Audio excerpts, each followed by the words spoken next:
compartido en esta semana sobre la hora viene y ahora es. Hemos visto el principio de la hora sexta, que es esa hora en la que Dios empieza a trabajar en el corazón de las personas, donde aparentemente empieza un tiempo de oscuridad, porque después viene un advenimiento de un tiempo de luz. Dice la Biblia, la luz vino al mundo. Jesús es la luz del mundo. Y al principio, en los 3 años del ministerio de Jesús, hay una representación de la hora sexta hasta la hora novena, que es la consumación del sacrificio en la cruz. Son 3 años de oscuridad sobre la tierra hasta que Jesús resucitó. Hemos hablado de las bodas de Caná, capítulo 2. Vemos a Jesús haciendo un milagro muy hermoso en ese sitio que tiene grandes representaciones. Es uno de los pasajes que más revela los tiempos finales de lo que va a acontecer. Un día vamos a hablar un poquito de eso, las representaciones escatológicas de las bodas de Caná. Pero nos quedamos con la representación de la conversión del agua en vino, cómo Dios anuló un rito, sacó las tinajas que estaban vacías y le dijo al pueblo de Israel, vuestra condición es que sois un pozo vacío sin nada. Dios llenó de agua las vasijas y las convirtió en vino. El agua habla de la salvación, habla de la limpieza, y el vino habla de la nueva creación, de la nueva naturaleza. Habla del vino nuevo, de la representación de la salvación. Es gozo, es alegría, es fiesta, es boda. Después Jesús de las bodas de Caná se fue a Jerusalén para celebrar la Pascua. Estuvo más o menos unos cuantos meses allí. Fue al templo, se dio cuenta de lo que habían convertido el templo en una casa de negocios y de nada que ver con lo de Dios, rituales, y la casa de Dios había dejado de ser una casa de oración. Y entonces ahí saca un látigo y empieza a echar a los mercaderes. Dice ahí la Biblia que habían atado, habían encarcelado a las palomas porque el Espíritu de Dios ya no habitaba en medio de su casa. Después de ese lugar, él sale para regresar, y cuando está regresando por la noche, Nicodemo se asoma a él y tiene una entrevista personal con él. Uno de los hombres fuertes del Sanedrín judío, uno de los religiosos con mayor conocimiento aparentemente de Dios, uno de los principales, se acerca y cuando llega Jesús, Jesús le habla unas palabras que él no entiende, porque él tenía logo, letra, pero no tenía espíritu, rema, y no entendía lo que Dios le decía. Aún en medio de eso, él, años después, conoce y reconoce a Jesús como su Señor, pero durante el primer tiempo fue muy confundido porque las palabras de Dios golpeaban sobre su religiosidad. A veces tú le dices a la gente, mira, que la Virgen, que los santos, que eso no llena. Y la gente, ay, bueno, ¿qué me está diciendo? ¿Por qué, amados? Porque tenemos una religiosidad, una religión que hemos adquirido de años y nos cuesta cambiarlo aquí hasta que tú lo entiendes. Ayer me explicaba uno, yo tenía un escapulario. Yo digo, ¿qué es escapulario? Yo no he crecido en una iglesia católica, entonces no conozco esos términos. Me digo, bueno, un escapulario es como los toreros que tienen allí como un altarcito en su casa, donde tienen todos los santos, todas las imágenes, todo allí. Digo, pues yo como no he vivido eso, gracias al Señor, pero a veces las personas que han vivido eso creen que ahí está su fe y que ahí está el corazón y que ahí está Dios, cuando nada tiene que ver, y bíblicamente está muy claro lo que significa para Dios idolatría, muy claro en la Biblia, pero uno a veces adquiere una fe. Eso es lo que le pasaba a Nicodemo, adquirió una religión y no supo cuando Jesús le habló de otras palabras. De repente él, cuando está con Nicodemo, se regresa a Samaria de nuevo, se regresa a Galilea y pasa por Samaria. Los judíos lo que hacían era, daban la vuelta para no pasar por la Samaria, la ciudad de los samaritanos, que eran un pueblo sincretista, mezclado, y no querían tener en cuenta con él. Y Jesús se está volviendo y de repente dice Jesús, no, voy a pasar por el pozo y me voy a quedar aquí porque voy a tener una entrevista con una mujer. Y aparece un elemento impresionante, cómo Dios le da prioridad para manifestar quién es Él, el Mesías, el Hijo de Dios, a una samaritana llena de pecado y de inmoralidad. Una mujer que dice que había tenido 5 maridos y aún el sexto no lo era. Por tanto, Jesús es el 7º esposo, el esposo perfecto, el que no es un amante, sino que es un esposo. Estoy citándole una representación de todas estas figuras. Y cuando está en medio de Samaria, los samaritanos están tan conmovidos que lo que no hizo Jerusalén ni los judíos en Jerusalén ni la región de Judea. Lo que no hicieron ellos lo hicieron los samaritanos. Le dijeron a Jesús, quédate 2 días con nosotros más, quédate. No dijeron 2, se quedaron 2, pero él dijo, quédate Jesús con nosotros. Dice que muchos creyeron en Jesús, o sea, un pueblo gentil. Usted y yo somos ese pueblo gentil. Los samaritanos que Dios llenó, aquellos que tenían falta, que les tenían un pozo, pero también no saciaba sus vidas. Entonces Dios les permitió el conocer el manantial de la vida. Y cuando está allí, se regresa de nuevo, y es lo que quiero compartirle, se regresa y llega de nuevo a la ciudad de Caná. Otra vez. ¿Por qué Jesús llega a Caná? Porque Jesús siempre busca a aquellos que tienen apertura de corazón. Si tú quieres ver a Dios regresar a tu vida una y otra vez, manifiesta que tú estás abierto a lo que Dios quiere decirte. Jesús nunca va a regresar donde no es bienvenido, pero siempre va a regresar donde le quieren recibir. ¿Y qué pasa? Mire lo que dice el capítulo 2 de Juan, el capítulo 4 de Juan, 4 de Juan. En los últimos versículos, ahí, cuando vino a Galilea, los galileos le recibieron, habiendo visto todas las cosas que había hecho Jesús en Jerusalén, porque también habían estado allí. Parece ser que galileos por la fiesta de la Pascua habían ido a Jerusalén y habían visto las cosas que Jesús y fueron emocionados. Aparte había el recuerdo de lo que Dios había hecho en Caná, en su región, Galilea, Caná es de Galilea, la parte norte de Israel. Jerusalén es Judá, la parte sur, en medio los samaritanos. Y cuando Jesús regresa allí, ellos lo reciben. Muy importante esa palabra. Hay deseo, hay corazón. ¿Cuántos reciben a Jesús? Yo lo recibo. Si tú lo recibes, querrá volver. ¿Quién quiere volver a un lugar donde no lo reciben bien? Si tú vas a un bar, a una cafetería y no te tratan bien, ¿vuelves? No vuelves más. Algunos les dan un beso al camino y dicen, ven, dame un beso porque nunca más me vas a saber. Porque no te han tratado bien. Ahora, qué diferente es cuando tú regresas al lugar donde la gente está abierta a Dios. ¿Quieres que Jesús regrese a tu casa? Ábrete a Dios. Dile, Señor, yo quiero que tú vengas a mi casa. Es muy importante la receptividad del corazón para que Dios regrese. Porque Dios puede haber tocado tu vida una vez y parece ser que nunca vuelve más. 30 años después sigues sin ver a Jesús. Puede ser que quizás hace tiempo que no le recibes como Él merece. Y es muy importante que le recibamos, que tengamos deseos de Dios. Ay, pues yo, pastor, yo no escucho a Dios, yo no le veo, yo no le siento, a mí no me habla. Pero tú le recibes, tú tienes deseos de Dios, tú le oras, tú le alabas, tú le buscas, porque si no le buscas, ni le alabas, ni oras, ni tienes comunión con Él, ¿para qué Él va a venir a un lugar donde tú no lo vas a recibir? Así que es muy importante advertir de que la realidad religiosa de Israel era un pueblo que tenía muchas tradiciones, pero nada más. ¿A ti te suena la realidad religiosa de España que no se parece? ¿Qué tiene España? Un montón de tradiciones, fiestas, religiosidad. ¿Pero usted cree que España conoce a Dios? ¿La gente de España conoce a Dios? Dígame. No saben nada de Dios. Fíjese si no saben nada de Dios, que aún encima se ofenden cuando tú le hablas de Dios. Porque te dicen, yo no voy a cambiar de religión. No, si yo no te estoy hablando de religión, yo te estoy hablando de Dios. Pero ese es el problema, que la gente vive bajo una actividad religiosa que le hace pensar que esa realidad religiosa le hace libre y que puede vivir tranquilo. Eso también sucede con nosotros en nuestras vidas. A veces hemos conocido a Dios en las bodas de Caná, ¿verdad? Y fuimos salvos y recibimos el vino nuevo. ¿Y es suficiente eso? ¿Vas a beber vino toda la vida o necesitas algo más? ¿Por qué vuelve Jesús? Porque Jesús va a hacer un segundo milagro en las bodas de Caná, que tiene mucho significado espiritual. Y les quiero hablar de eso. De la segunda hora, del segundo milagro, del segundo tiempo. Cuando Dios viene a hacer un segundo milagro en nosotros. Porque el primer milagro que hizo Dios es cambiar tu agua en vino, quitar tu religión, llenar tu tinaja que está vacía, darle la vida, deseo, hambre, ganas. Personas que tienen ganas de alabar a Dios, que vienen a alabar a Dios, que su deseo es ese, no vienen aquí.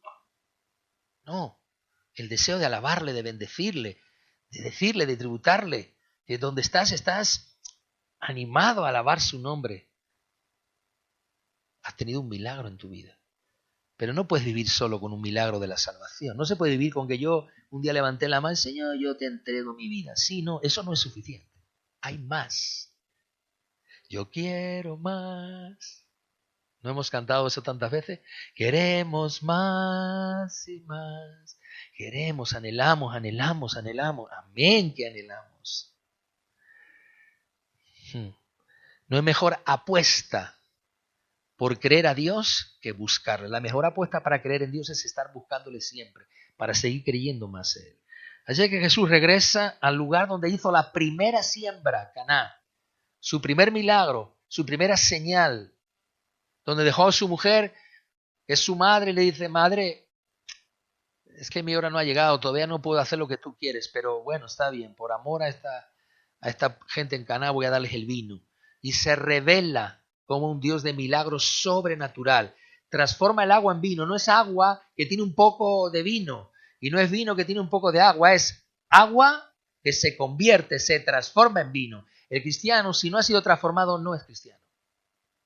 Por eso algunos tienen el CRI, ¿no? Cristinos, cretinos, Christian Dior.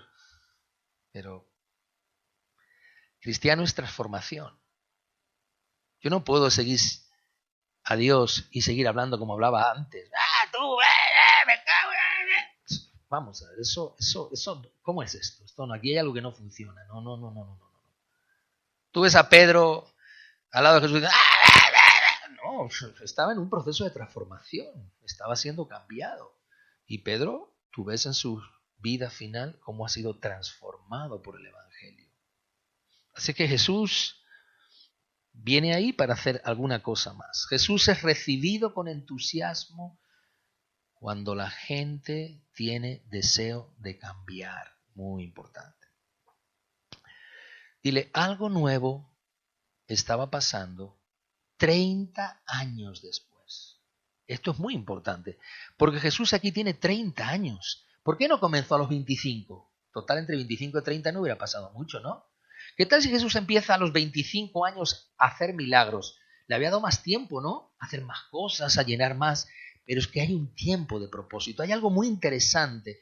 Es que Jesús está esperando cuándo es la boda para hacer algo. Jesús está esperando cuándo la gente tiene ganas de relacionarse con Él. ¿Usted sabe por qué Jesús está esperando a su segunda venida?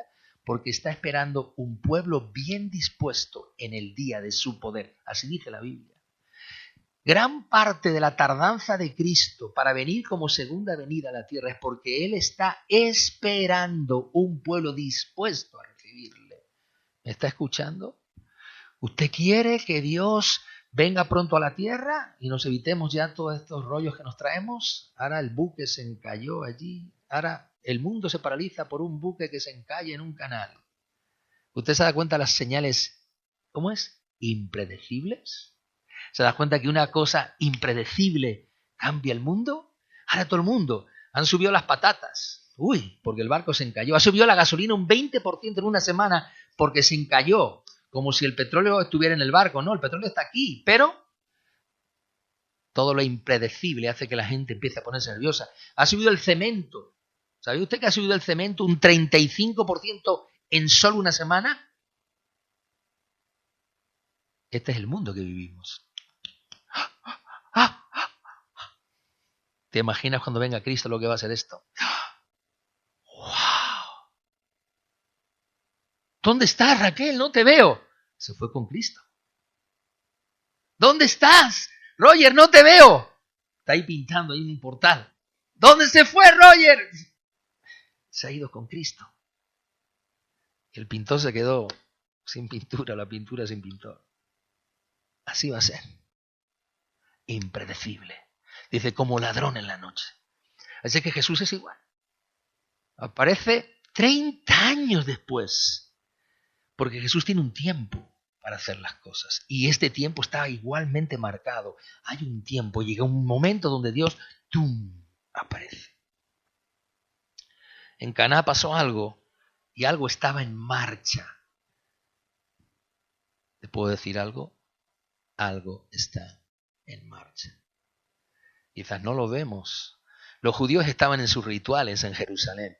Pero en Caná, una pequeña aldea, algo estaba sucediendo. Y Jesús regresó al lugar donde algo había empezado a suceder.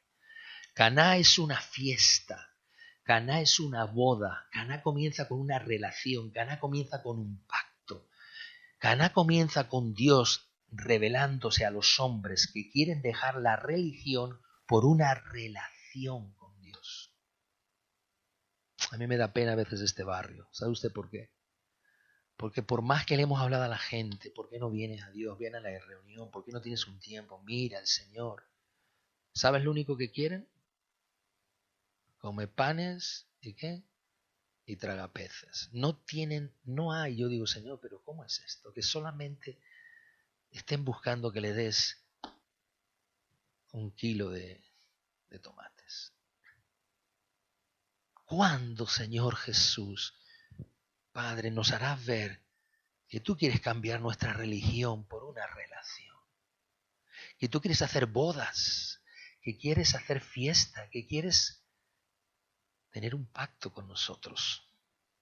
Caná es amor, porque en un pacto de relación de boda, ¿qué hay? Amor y un compromiso de amor. Caná es Dios amando a los hombres.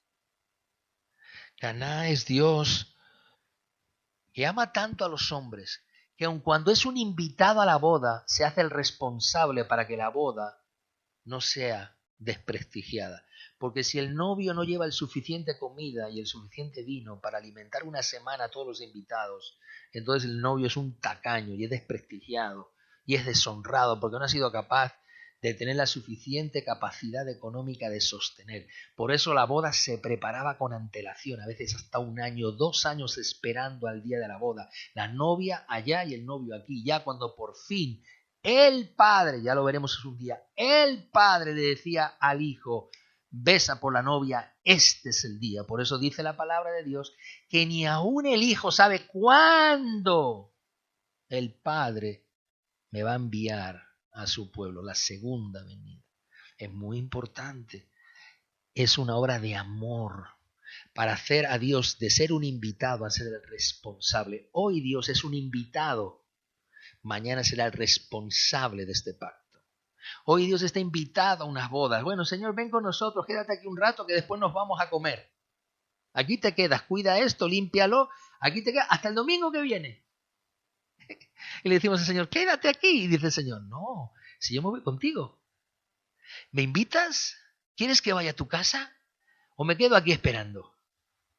Por eso Jesús vino a Caná por segunda vez, para demostrarles algo, que hay un paso para ser santo, para ser salvo, para conocer a Dios, pero hay un tiempo donde ahora hay que empezar a santificarnos. Ahora vamos a ver eso. Caná es un milagro que hace Dios con el esposo, porque el esposo no sabía que faltaba el vino. Y cuando viene el maestresala y prueba el vino, que había sido agua hecha vino, dice, Dios mío, qué vino más increíble. Has guardado lo mejor para el final. Gloria a Dios en las alturas. Lo mejor en la humanidad está para el final. Y si usted cree que estamos pasando un tiempo malo, no se preocupe, que después del malo vendrá lo más sorprendente. Israel estaba viviendo 400 años sin un solo profeta. Y cuando apareció Juan el Bautista, se desató lo mejor para su pueblo y para el mundo entero. Y esto va a ser igual. Se va a desatar lo mejor para la humanidad. Dios ha guardado el mejor vino, ¿para cuándo? Para el final. Y ahí está Jesús llenando de honra al esposo. Y muy bonito. Él quiere que el vino llegue a todos. ¿Usted sabe qué preocupación tenía María con el vino? Que escasease. ¿Y cómo llega el vino a todos? Porque Jesús interviene. ¿Y qué significa eso? Que cuando Jesús viene a la tierra, viene a salvar ¿a quién? ¿A quiénes? A todos. Diga, el vino tiene que llegarle a todos. Israel y su salvación no llegaba a todos, solo a los suyos. Y Dios dijo, se acabó, ahora el vino va a llegar ¿a dónde? A todos. Así que va a llegar a pecadores, a samaritanos, a sinvergüenzas, a canallas, a ladrones. Me decía el otro día una persona, dice, yo la verdad, ¿de dónde Dios me sacó? Yo tendría que estar en la cárcel. Por lo menos 17 años de cárcel me tenía que haber metido. Yo no sé cómo Dios tuvo tanta misericordia de mi vida. Bueno, pues darle a Dios el rédito de lo que ha hecho en ti.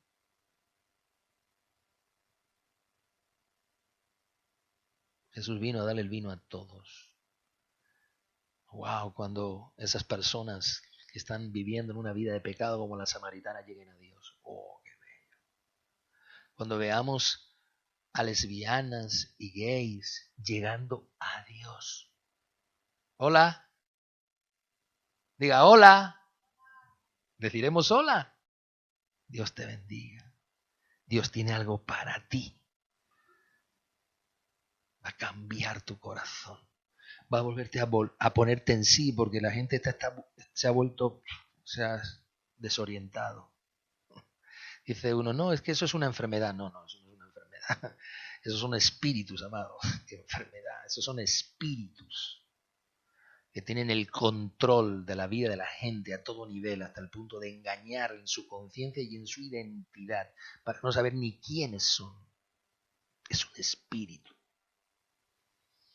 Pero las bodas van a ser para todos y el vino Jesús se lo va a dar a todos. A todos. Importante. ¿Sabes qué se dijo en las bodas de Caná?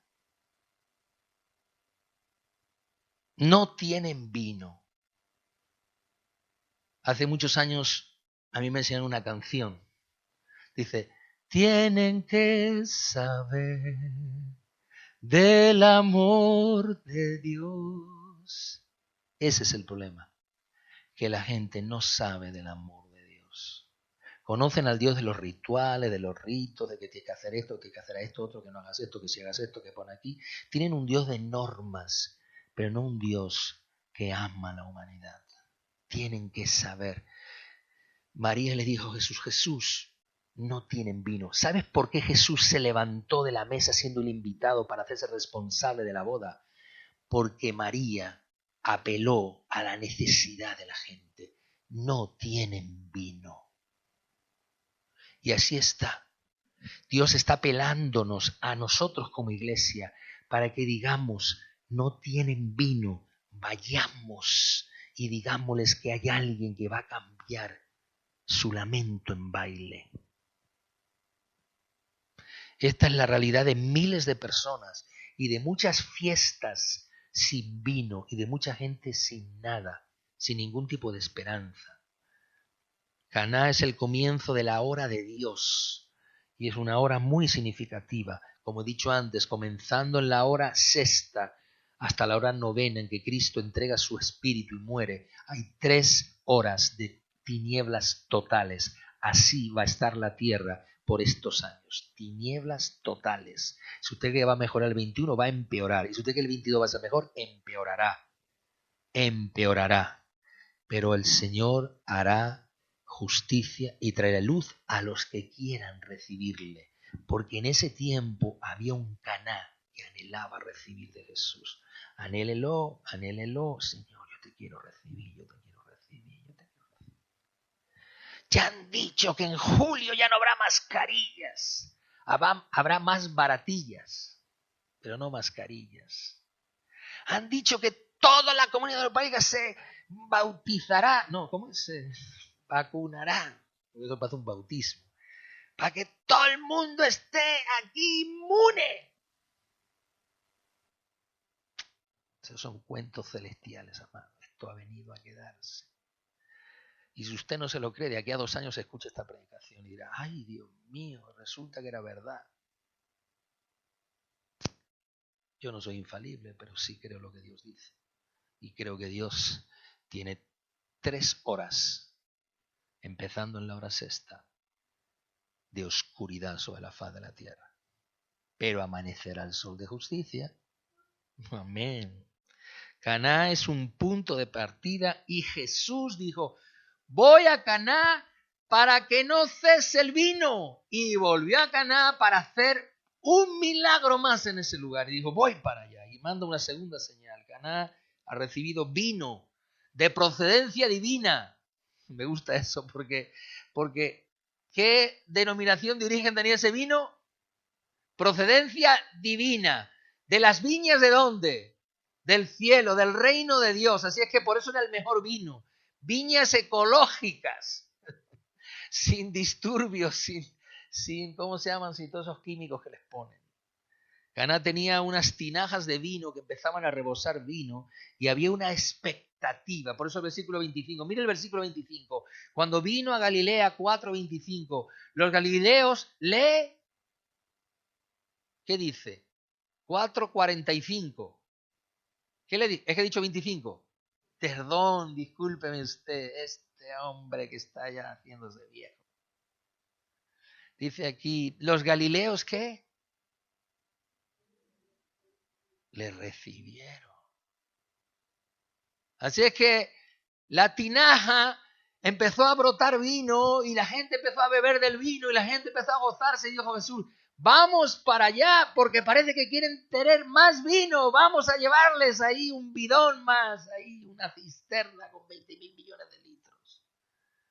Y dicho de paso, el vino es una representación de la sangre de Cristo que viene a salvar los pecados de la humanidad, el rojo de su sangre carmesí, el mismo color que el vino.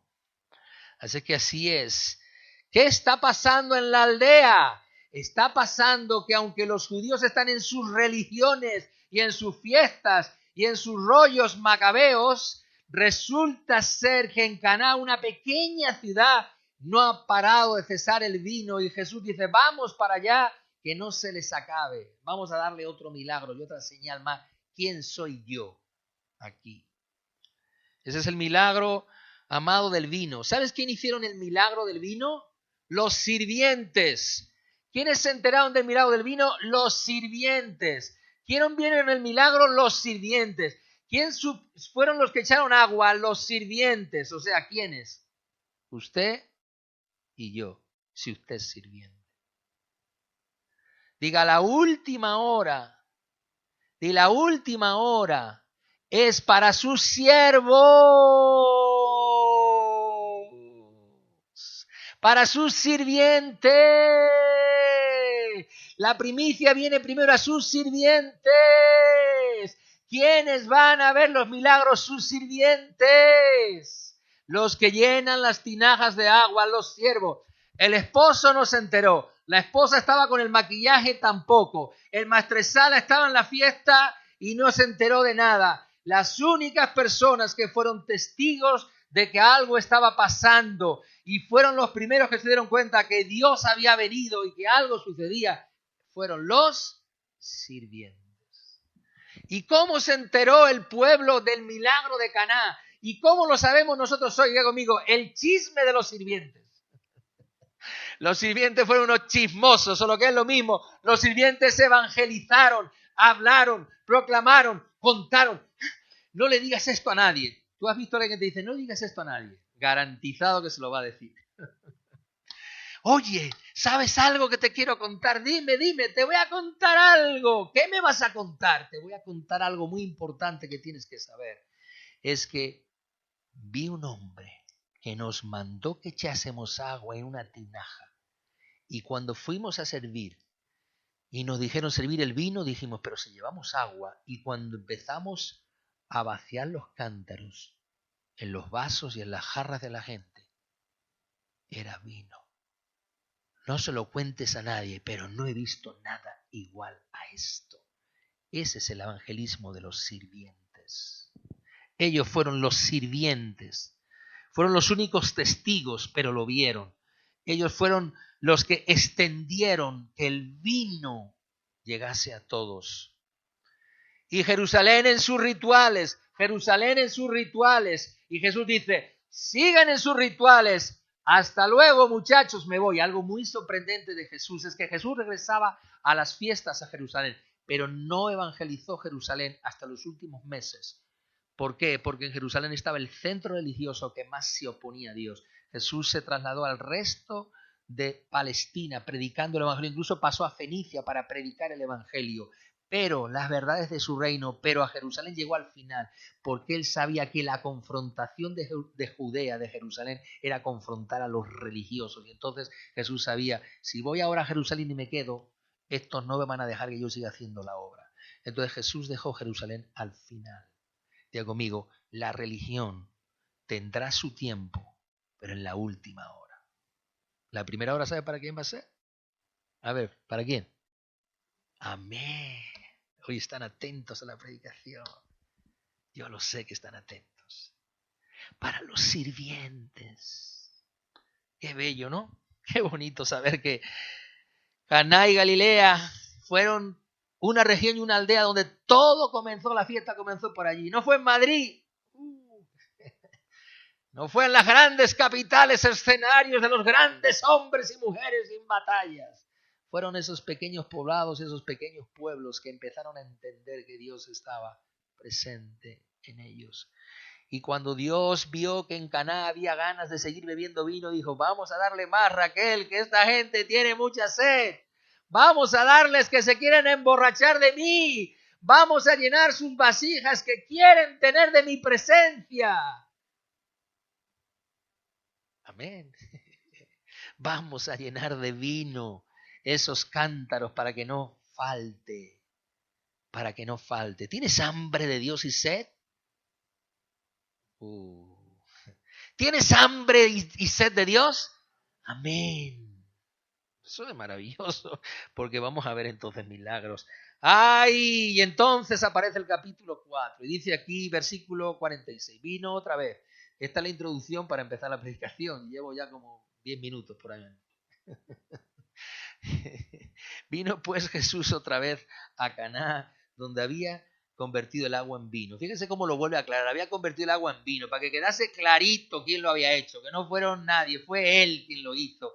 Y había en Capernaum un oficial del rey cuyo hijo estaba enfermo. Dicho sea de paso, Capernaum es una ciudad muy importante. Dios trae un oficial del rey de Capernaum a Canaán, unos 30 kilómetros. Viene el hombre porque tiene un hijo que está enfermo, muy enfermo, a punto de morir. Y él viene de Capernaum a Canaán. Capernaum es una gran ciudad frente al lago de Galilea, pero Canaán es una pequeña ciudad al lado de unas montañas, no representa nada. Pero Dios hace mover a un hombre, oficial del rey, ahora sabrás qué es eso, para llegar allí. Y de repente, estando allí, se da cuenta que Jesús le pide, por favor, quiero tener un milagro. Curiosamente, entre comillas, Dios usó el primer evangelista de Capernaum, un hombre al cual Dios le va a hacer el milagro de sanar a su hijo, porque después Jesús se trasladó a vivir, ¿sabes a dónde? A Capernaum, y puso su centro de operaciones Capernaum. Fíjese cómo Dios sabe muy bien y tiene planes para cada cosa. Toca Caná y después, desde Caná, ¿toca qué? Capernaum. Porque ese oficial del rey era conocido en todo ese lugar. Es un soldado judío pagado por Roma para asistir a Herodes Agripa, que es el hijo de Herodes el Grande que acaba de morir, un rey perverso que no tenía nada que ver con los judíos, sino había sido puesto por Roma para controlar una parte de Palestina. Y estaba puesto ahí para eso. Y ese hombre era un oficial, un soldado pagado para que él asistiese al rey y con un grupo de personas, de soldados para cuidar del séquito y que no hubiera revolución en aquella zona. O sea, de religioso, nada. Un oficial bien pagado, bien situado, autoridad sobre muchos, que de repente surge una necesidad en él. O sea, fíjese qué curioso es esto. Resulta que Dios ahora va a tocar a un hombre que nada tiene que ver con la religión. Cuando oyó que Jesús había llegado de Judea, vino a él y le rogó. ¿Tú has visto a los hombres grandes, mayores, grandes, importantes, autoridad, que rueguen algo? Solo los reyes ruegan cuando tienen necesidad de algo. Mientras no la tienen, no ruegan a nadie. ¿Tú has visto a los grandes poderosos de la tierra rogar? Oye, por favor, ¿podrías? ¿Qué dicen? ¿Me lo das? Tuvo que humillarse. Así comienza todo. Segundo milagro, digo conmigo, señal, humillarse. Y le rogaba, ven, desciende, sana a mi hijo que está a punto de morir, sánalo que se muere, sánalo. Jesús dijo, si no vieres señales y prodigios, no creeríais. Es que vuestro problema es que Si no veis, no creéis. No tenéis fe, tenéis que ver. Si no veis, no creéis. Dile, el segundo milagro tiene que ver con que el hombre tiene que desarrollar la fe para creer. Mira, hermano, la vida cristiana no consiste en que Dios toda la vida te esté trayendo vino para que te alegres. La vida cristiana consiste en un camino de santidad, de humillación y de quebrantamiento, donde se desarrolla la fe para creer. El segundo milagro es el cristianismo, que tiene que aprender a creer. Fe para creer. ¿Me estás escuchando? Fe para creer. No hay cristianismo sin fe. No hay cristianismo sin creer. No existe. Ven, tienes que creer. El oficial del Señor, desciende, descienda, que mi hijo muere, desciende, desciende antes que muera. Dice Jesús, no. Ahora, venga, vete. Tu hijo vive. Diga conmigo, ve. Tu hijo vive. Eso es un mandamiento, ¿no? Eso es, ¿quién lleva el control aquí? ¿Tú o yo? ¿Quién decide? ¿Tú o yo? Dijo Jesús, yo decido, aunque tú mandes mucho. Eso se llama soberanía. Eso se llama cristianismo donde Dios es el Señor. Porque en las bodas de Caná, Cristo es el Señor. Pero la gente no hace nada, solamente disfruta. La salvación es un disfrute. Pero la vida cristiana es un camino de santificación, donde tienes que hacer a Jesús no solo Salvador, sino que Señor de tu vida. ¿Por qué muchos cristianos no siguen el camino de Dios? Porque quieren al Jesús que sana, que les da, que les ofrece, que les di, que el milagro, que esto. Pero nada más que esto. Y dice Dios, no. Espera, Caná, está muy bonito aquí lo que ha pasado. ¿Ves que estáis gozando con el vino? Pero ahora hay que seguir con este vino. Ahora vamos de la salvación a la santificación. Ahora tenéis que aprender a ser dirigidos por mí. Yo doy las órdenes. Vete, tu hijo está sano.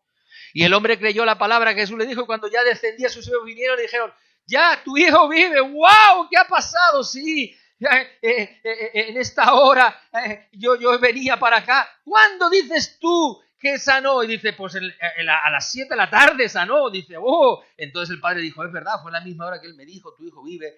Y creyó él y toda su casa. Esto es una paráfrasis del mensaje, para decirte justamente cómo ese hombre quiso comprobar que lo que Jesús había dicho era verdad. Él creyó, pero quiso comprobar que era verdad. Y se comprobó y se escribió para que se supiese que si Jesús dijo, había sido sano en esta hora, había sido sano en esa hora. Ahora miren aquí, vamos a ver si puedo compartirles esto. Jesús desea mostrar una señal diferente a este pueblo y quiere requerimientos diferentes. En Caná todo comienza con alegría y con vino. Todo es regalo, todo es gracia, todo es maravilloso, todo es salvación, todo es un regocijo. Porque la vida cristiana al principio es un regocijo. Es gózate. Me gozaré. Me encanta. A mí me gusta la adoración en los países europeos porque tienen la letra. Pero la adoración en los países latinoamericanos tienen ¿el qué? El ritmo. Y dale ritmo, y gózate del Señor. Ese es el cristianismo, de goce, de alegría, de tener, de querer, de saber, de poder. Señor, gracias, vino, qué bueno, estoy en la fiesta. Porque empezar el cristianismo en una boda es mejor que empezar picando. ¿Usted cómo lo ve? ¿Qué tal si Jesús sana a unos sirvientes que están picando en una mina? No, es que el cristianismo comienza con un gozo, una alegría. ¡Wow! ¡Qué satisfacción! ¿A ti te dijeron alguna vez, no pierdas tu primer amor? ¿Te lo dijeron? Pues no lo pierdas, porque si lo has perdido hay que recuperarlo. Porque ese es el principio del primer amor. Pero viene una segunda batalla en la vida de todo hijo de Dios, que ahora hay que aprender a creer. Y ahora, para trabajar, cuando no hay trabajo hay que tener ¿qué? Fe. Y para dar, cuando si das te quedas con menos, hay que tener ¿qué? Fe. Y para alabar a Dios a veces cuando las cosas no te van bien hay que tener ¿qué? Fe. Y para a veces ver que Dios hace cosas en tu vida que hay que tener fe. ¿Y qué hay que hacer? Creer, creer y creer. Dios va a sanar a tu hijo. Oh. Dice Dios, sí. Es que tienes que empezar a creer. Esa es la señal, la segunda señal. Hay que aprender a tener fe y creer. Porque el cristianismo de vino es muy bonito. Pero todo el tiempo el cristianismo no es vino. El cristianismo es creer y tener fe. Y las dificultades se vencen con la... ¿No? Porque ahora hay que tener fe. Y en los tiempos que vienen hay que seguir teniendo fe y hay que seguir creerle a Dios. Y cada mes yo digo, Señor, creo, creo, Señor, creo, lo harás. Cuando llega el día 21 y todo ha sido satisfecho en la demanda de esta casa, decimos, amén, gloria, y digo, ay Dios mío, pero solamente quedan 7 días para volver otra vez a tener fe. Qué poco dura la alegría en la casa del pobre. Hay que volver a creer para el día 1 y para el día 7 y para el día 21. Y se estropea la furgoneta, hay que pagarla, y entonces la luz no sé cuánto, y ay Dios mío, ahora va a venir el agua, ay el agua, ay Dios mío.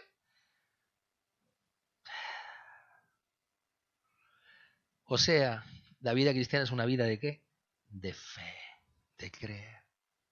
Como Dios le enseñó a esta gente a creer.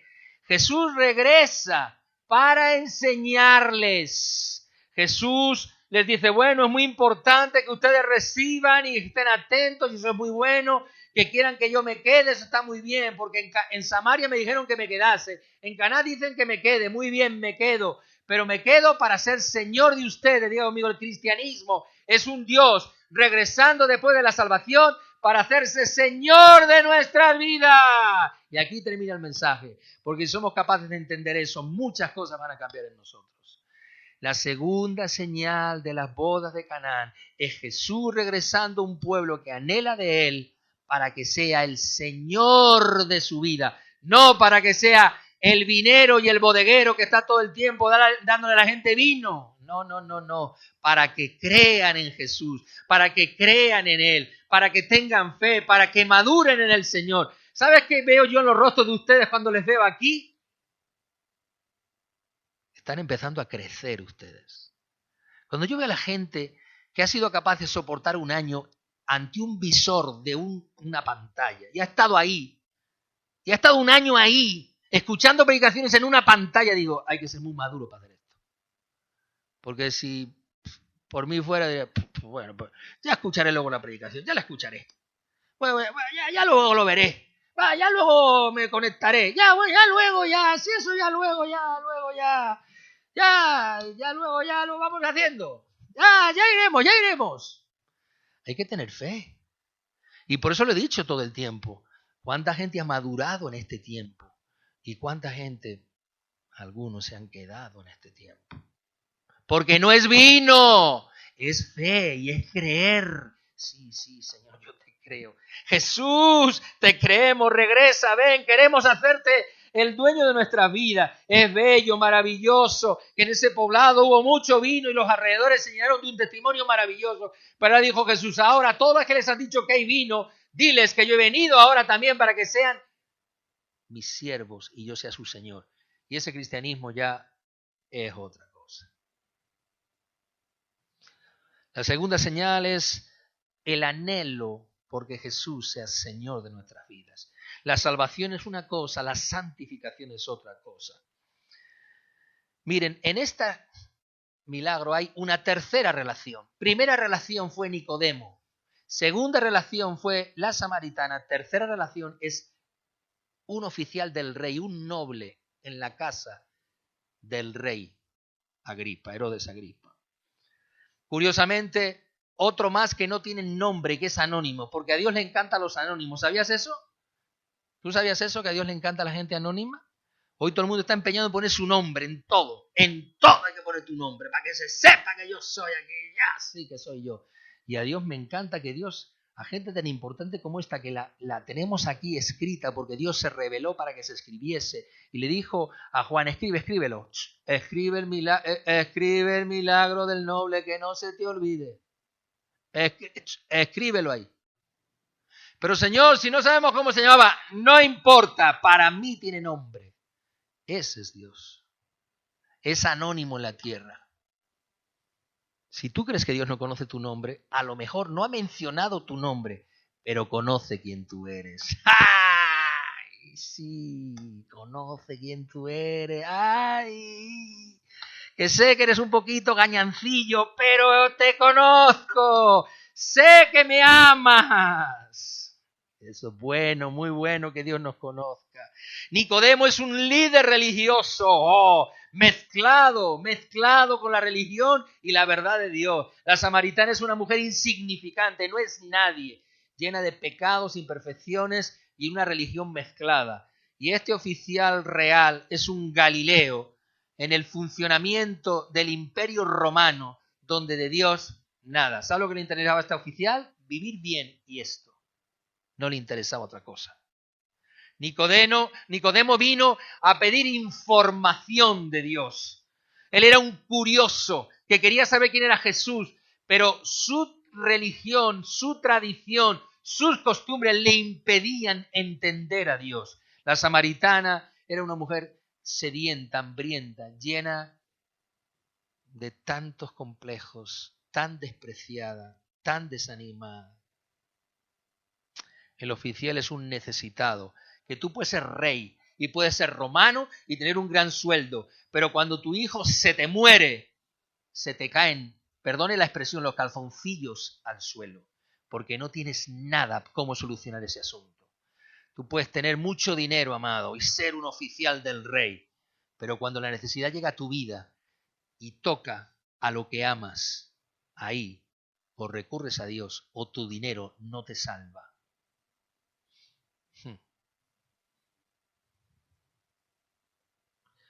Nicodemo se llevó respuestas que no entendió.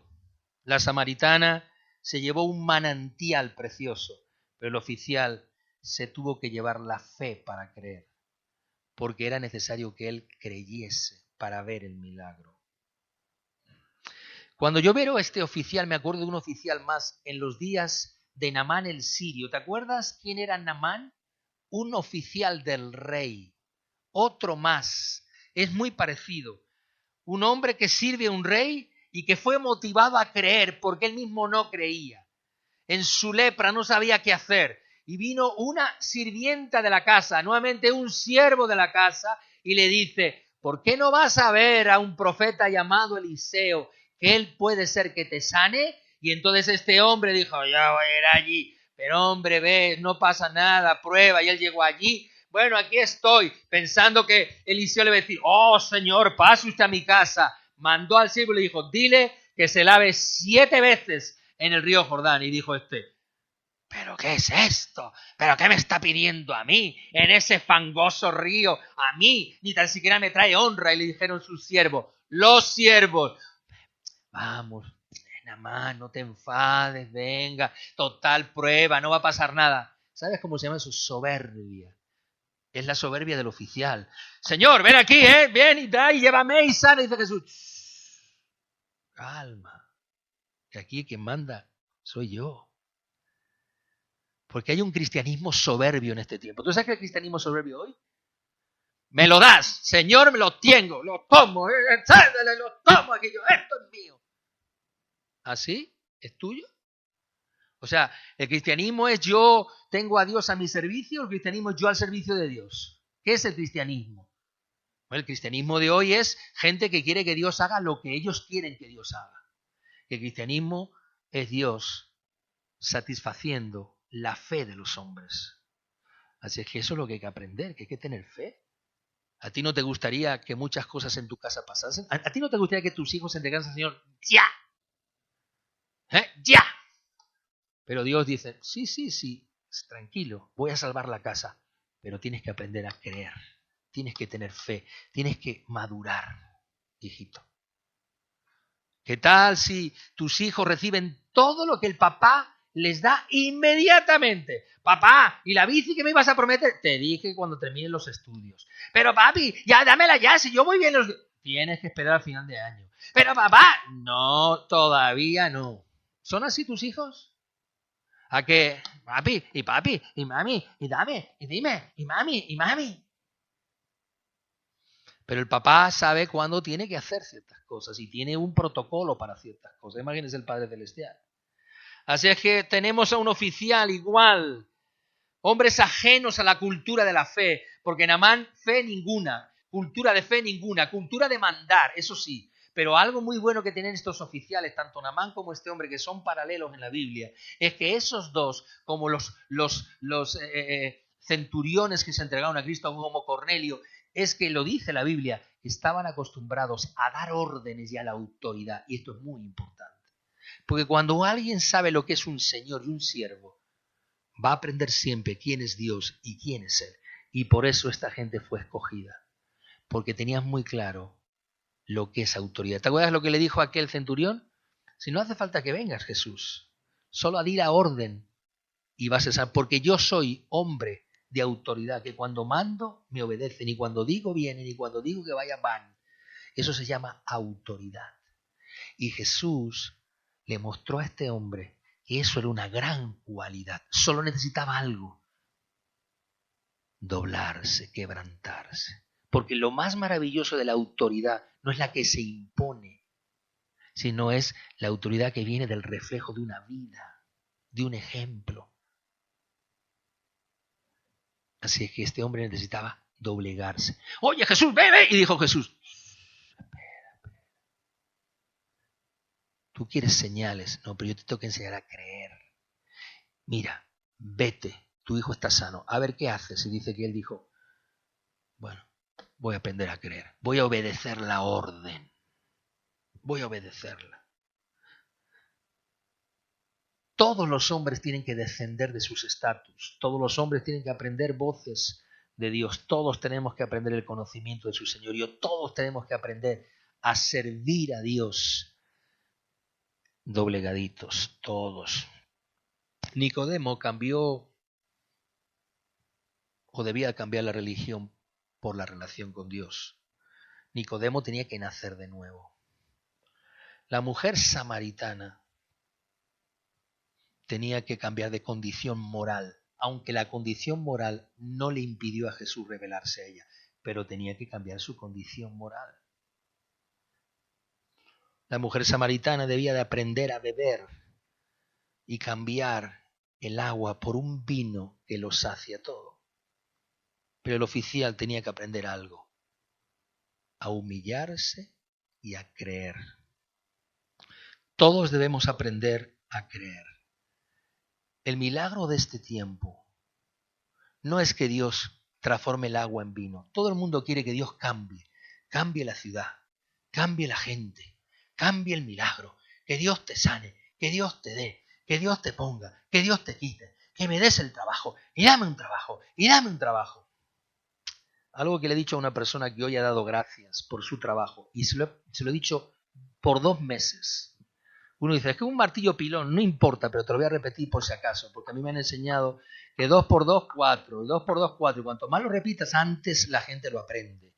Y tuve que decirle, mira, hijito, quiero que sepas algo. No solamente es que tú quieres que Dios te dé un trabajo, es que para que quieres el trabajo, primero tienes que ser agradecido a Dios, porque cuando uno recibe de Dios hay que también darle a Dios. Y segundo, tú quieres que Dios te dé, aprende a servirle, y cuando tienes oportunidad, tienes que servirle, tienes que darte tu tiempo y darle. Entonces, ahí pum, y cada viaje. Y es bueno aprender, y es bueno ser fiel, y es bueno creerle a Dios, y es bueno esto. Y tranquilo, que cuando Dios vea tu actitud, Dios te dará.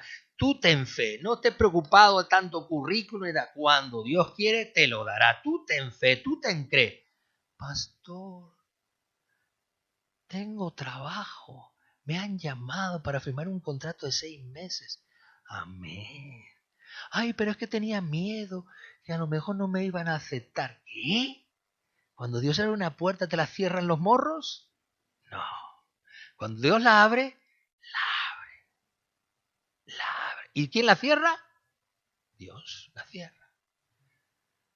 Pero hay que aprender. Ahora a mí me gustaría, Señor, dame ya. Y dice el Señor, sí, claro, hombre. Vamos, si hombre se toma, aquí tienes. Señor, dame. Aquí, hombre, aquí. Llevamos 7, 8 meses orando por una familia que no tiene hijos. Pum. Y cada vez que yo oro por el pastor y su esposa que no tienen hijos, no de ahora, hace años que no tienen hijos, oramos y le digo, crea, Dios al que ama lo hace esperar, Dios al que ama lo prueba, Dios al que ama le enseña, Dios al que ama le hace ver la verdad de Dios. Tienes que esperar y creer y crea y crea y crea. Este es el milagro. Esta es la vida hoy, amados. La vida hoy es aprender a creer. Hoy, ay Señor, el sueldo está complicado, el trabajo, pero claro, es que darte, Señor, es que claro, si te doy me va a quedar menos. ¿Tú crees que te va a quedar menos? Yo creo que te va a quedar menos si no das. Eso es lo que te va a quedar menos. Tú crees, tienes que creer, hay que creerle a Dios. Hay que creer al Señor, amados. Esa es la obra de Dios en este tiempo, creerle a Dios, amados. Claro, todos queremos. Me gusta mucho el versículo 51. Mire, y cuando ya él descendía, sus siervos salieron a recibirlo y le dijeron, tu hijo vive, maravilloso, tu hijo vive, bien vive. ¿Cómo venía él desde arriba? Dice ahí la palabra, ¿cómo? ¿Qué? Descendiendo. Dice, ¿cuándo él qué? Descendía. ¿Qué significa descender? Bajar, ¿no? Bajar los humos, bajar el orgullo, bajar la autosuficiencia, bajar que tú eres oficial. Y dijo Dios, no, tienes que ir bajando, hijo. Dice, cuando él iba descendiendo, porque no estaba descendiendo solo por un camino que bajaba, estaba descendiendo muchas cosas de aquí, porque él subió con mucha arrogancia. Y yo digo, espera, que vamos a trabajar con tu arrogancia. Y cuando venía bajando y diciendo, y si no, y si sí, y si lo ha sanado, y si no lo ha sanado, y si no lo ha sanado, y si sí lo ha sanado, de repente vienen corriendo y dice, tu hijo vive. ¡Wow! ¡Qué milagro! Mientras descendía. Porque para creer hay que descender, amados. Caná aprendió que la señal del oficial era creer y tener fe. Que se trataba no solamente de ser gente salva, sino ser gente bajo el señorío de Dios. El oficial creía en un Dios que podría salvarle, pero necesitaba un Dios que podía resucitarle. Esto es muy importante, porque aquí dice, es que si tú no vienes, mi hijo puede morir. Mi hijo dice, Señor, descienda antes que mi hijo muera. Y dice Dios, no te preocupes, si aunque muera lo puedo resucitar. Entonces, él tenía que aprender que Jesús no solo sana a la gente, resucita a la gente. Miren, amado, lo he repetido, lo hemos dicho, lo hemos predicado, lo hemos compartido. Hay muchos Lázaros que no van a ser sanados. ¿Van a ser qué? Resucitados. Y para la resurrección tenemos que esperar que Él llegue. Porque yo no puedo resucitar a nadie, pero Él sí. Pero tengo que esperar que Él llegue. Y a veces hay que esperar hasta el 4.º día para que Él llegue. Hasta el 4.º día. Así es que esperemos que resucite. Es que mi hijo, es que mi mujer, es que mi marido, es que... Espere, usted crea. Vamos, crea. Siga creyendo. Israel vio muchos años sanidades. Israel como pueblo vio muchas sanidades. Pero ahora vio a un Jesús que vino a resucitar una nación que estaba muerta en sus pecados. Y uno de los pecados más terribles de la humanidad es la religión en los hombres. Eso es.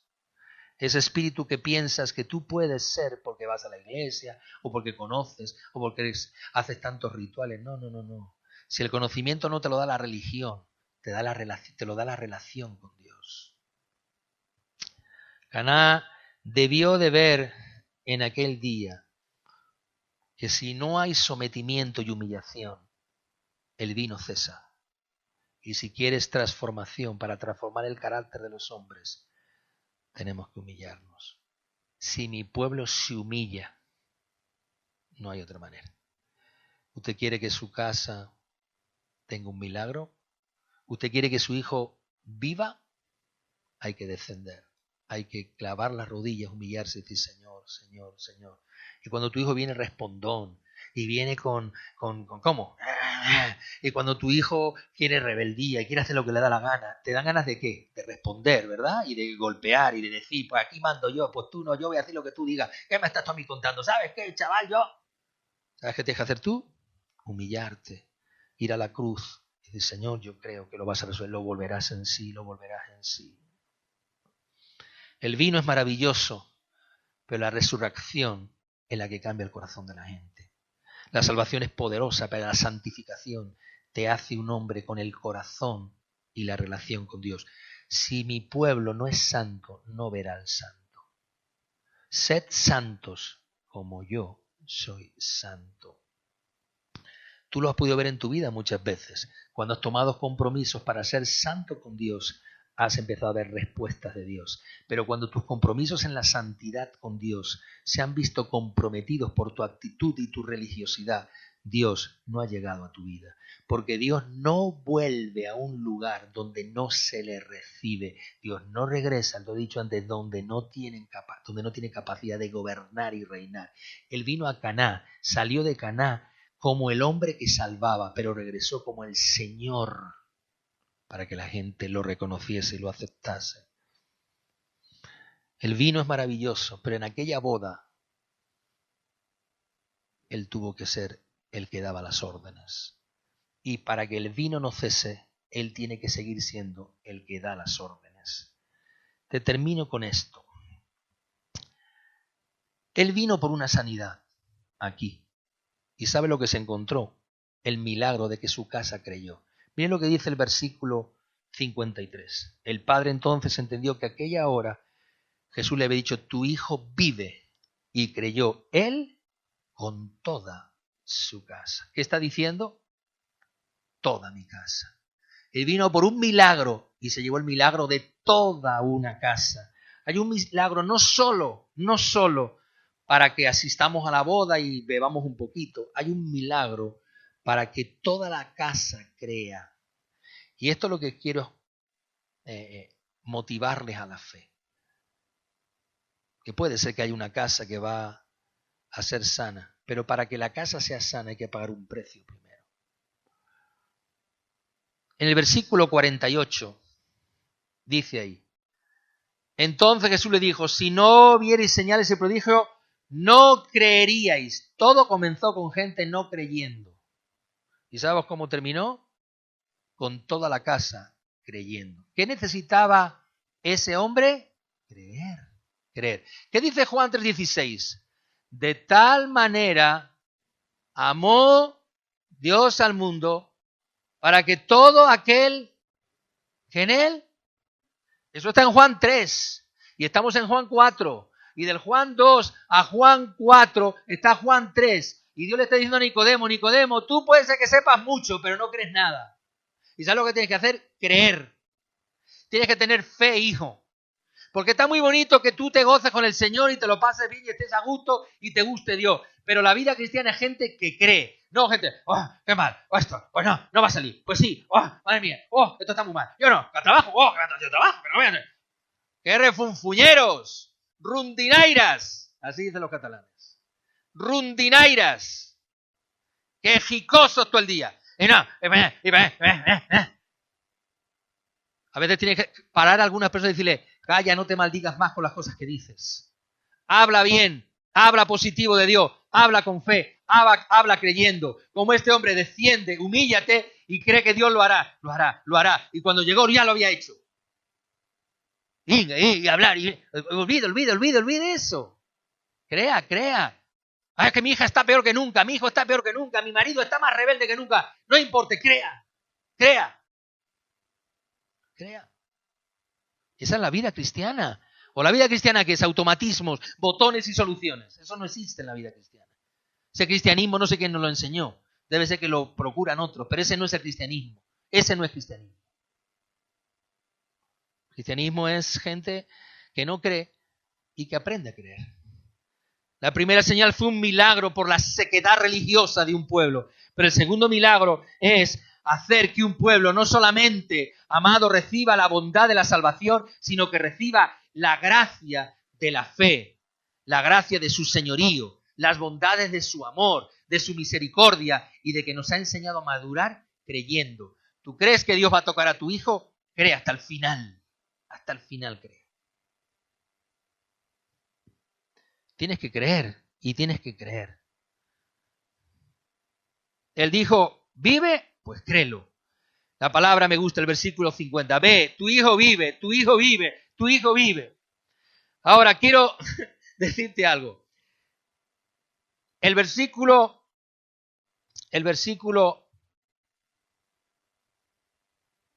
50 dice Jesús, ve, tu hijo vive. Versículo 51. Y le dijeron, tu hijo vive. Versículo 53. El padre entonces entendió que en aquella hora en que Jesús le dijo, tu hijo vive. Hasta 3 veces menciona, tu hijo vive. ¿Sabes cómo se llama? Ese es el poder de la confesión de un hombre que le cree a Dios. Diga, tu hijo vive. Dilo, tu hijo vive. Tu hijo, tu esposo, tu familia, tu situación, el trabajo, cualquier ámbito, tu hijo vive. Mi hijo vive. Vive, Señor. Vive, Señor. Hay trabajo. Para mí hay provisión. Para mí hay salud. Para mí hay salvación. Para mi casa. Tu hijo vive. Hasta 3 veces. Eso es una repetición que habla del concepto de la confesión que se necesita para desarrollar una fe. Porque la fe no viene con que digas aquí, tu hijo vive y salgo allá afuera. ¡Ay, ay, mira! Oh, ¡ay, mira! ¿Tú sabes? ¡Ay, qué mal está esto! Si tú ya has ahogado la fe con tus propias afirmaciones, mi hijo va a cambiar, claro que sí. Se va a seguro. Mi hija está en contra de mí, no te preocupes, Dios la va a convertir. Tranquilo, Dios lo va a volver en sí. Mi hijo está mal conmigo, no te preocupes, Dios lo va a volver en sí. No te preocupes, vuelve en sí. Muchas ocasiones hemos tenido que decirle a algunos de ustedes, crea, confiese, crea, confiese, créalo, crea, sí, mi hijo vive. Termino aquí en el versículo 52. Te lo escondí un poquito para que no te dieras cuenta, pero ustedes son tan sabios y gente tan maravillosa que aquí viene una parte muy importante. Porque yo comencé diciéndole que la mujer samaritana comenzó en la hora 6. ¿Y a qué hora es este milagro? ¿A qué hora? En la hora 7, ¿o no? Dice, ¿y a qué hora fue? ¿Y a qué hora? ¿Y a qué hora comenzó todo esto? Y le dijeron, ayer a las 7, a la hora 7 le dejó la fiebre. Diga conmigo, hay un tiempo que después de pasar la oscuridad viene la hora ¿qué? 7. ¿Te acuerdas que yo se lo dije la semana pasada o 2 semanas atrás? El mensaje de la hora 6 es que puede haber oscuridad, pero siempre viene la hora ¿qué? 7. Dios está hablando de 2 tiempos. Primer tiempo, 6, oscuridad. Segundo tiempo, 7, resurrección, fe, creer, perfección. Diga conmigo, de la hora 6 de oscuridad viene una hora de creer. Esta es la hora 7. Empiece a creer, empiece a creer, empiece a creer. Después hablaremos de la hora 8 y de la hora 9. Son 3 horas. Es que son 3. De la hora 6 a la 9 son 3 horas. La hora 6 es el comienzo de todo, pero viene después la hora 7. Creer. ¿Qué vino Jesús a hacer? Enseñarles un cambio en la hora. ¿Qué le dijo él a la samaritana? La hora viene y ahora es. Dijo Jesús, ya se ha puesto el cronómetro. Y cuando empiezan los minutos a correr viene la hora 7. Hoy hemos cambiado ¿qué? En toda Europa se ha cambiado el ¿qué? Amén.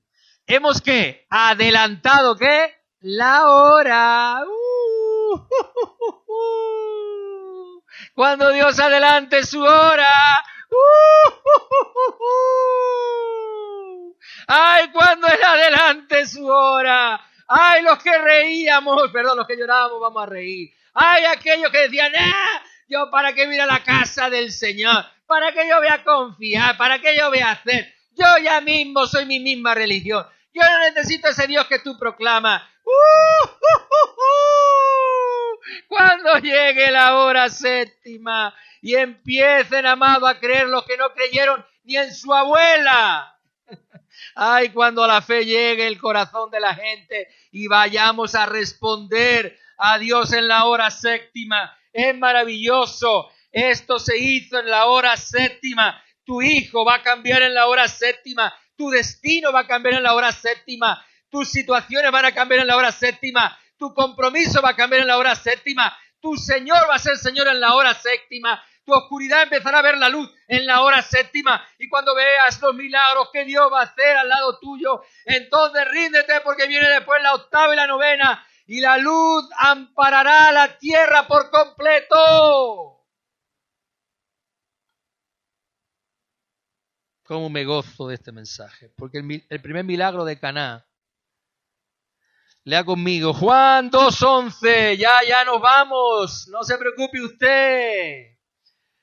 Este principio de señales hizo Jesús en Caná, el primer milagro en Caná de Galilea. ¿Cuál fue el milagro? Manifestar su gloria y que sus discípulos creyesen en él. ¿Cuál es el segundo milagro? ¿Que los discípulos creyesen en él? No, que toda la casa creyese en él. En la hora sexta, algunos tienen la dicha de beber vino y creen en Dios. Ellos. Pero llega la hora séptima, donde ya no creen al Señor solo ellos. ¿Quién cree? Toda la casa, todo tu barrio, todo tu pueblo, toda tu generación. Comienza con tu casa, después ya veremos el barrio, pero comienza con tu casa. Creerán, diga creerán, creerán, creerán. El milagro es para toda la casa. Ahí lo dice, porque de tal manera amó Dios al mundo que dio a su Hijo único, unigénito, para que todo aquel que en Él crea. ¡Ay, qué marido que tengo! ¡Ay, qué mujer! ¡Ay, qué vida! ¡Ay, qué situación! ¡Ay, mi crisis! ¡Ay, mi trabajo! ¡Ay, mi jefe! ¡Ay, mi jefa! ¡Ay, mi amiga! ¡Ay, mi compañero! ¡Ay, qué país que vivimos! ¡Madre mía este gobierno! ¡Madre mía esta gente! ¡Crea! Que Dios está por encima de gobiernos y de países y de economía y de barcos encallados en el canal de Suez. Ojalá suba el tabaco a 200 euros porque no hay tabaco para hacer tabaco. ¿Qué importe que se haya entorpecido, ensombrecido la tierra con todo lo que estamos viviendo?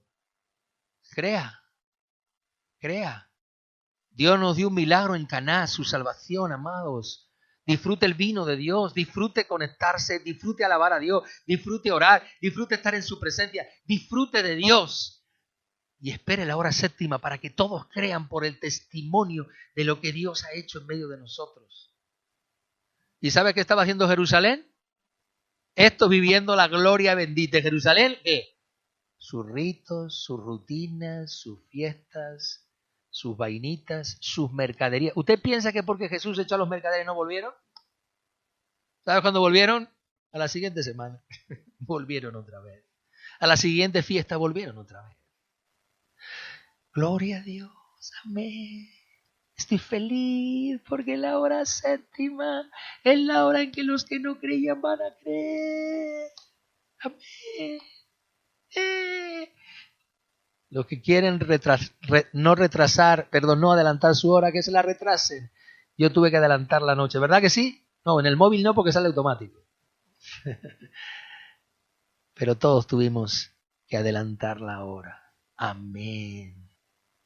Qué tremenda señal que Dios está cambiando la hora. Gracias, Señor. Él vive. Dile, mi hijo vive. Mi hijo vive. Él vive. Mi hijo vive. Yo lo confieso. Mi hijo vive. Mi hija vive. Mi esposo vive. Mi esposa vive. Mi trabajo vive. Mi sustento vive. Mi sanidad vive. Él vive. Él vive. Yo lo creo. Él vive. Amén. Amén. En tu nombre, Jesús. Amén.